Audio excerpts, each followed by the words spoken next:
બ્રિજની દુર્ઘટના બને છે, કેટલાય લોકો મૃત્યુ પામે છે ભાજપની લાપરવાહીના કારણે.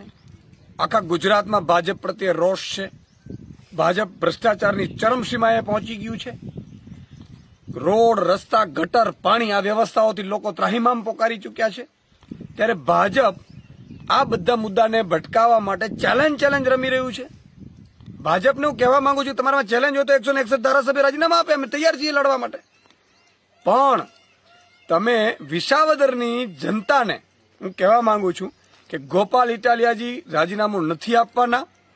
વિસાવદર, ભેસાણ અને જુનાગઢ ગ્રામ્યની જનતા માટે ગોપાલ ઇટાલિયાજી મજબૂતાઈથી અત્યારે કામ કરી રહ્યા છે અને ગોપાલભાઈ ગામડે ગામડે ફરી રહ્યા છે અને લોકોનો અવાજ બનશે. ગોપાલભાઈના રાજીનામાની વાત જ નથી થઈ. ભાજપ ખોટું ભ્રમ ફેલાવે છે.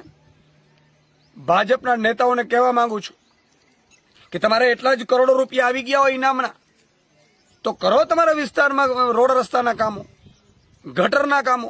તમે એ કામ નથી કરી શક્યા. લોકો તમારાથી ત્રાહિમામ પોકારી ગયા છે. લોકો એવું કહી રહ્યા છે કે ભાઈ વિસાવદરવાડી કરવી છે. એટલે ગુજરાતની જનતાને પણ હું કહેવા માંગુ છું કે વિસાવદરની જનતાએ ગોપાલ ઇટાલિયાને જીતાડ્યા છે અને ગોપાલભાઈ મજબૂતાઈથી વિસાવદરની જનતા માટે સતત કામ કરશે. કોઈ ગોપાલભાઈ ઇટાલિયાને રાજીનામાની વાત છે નહીં. ગોપાલભાઈ ઇટાલિયા કોઈ પણ સંજોગોમાં રાજીનામું આપશે નહીં.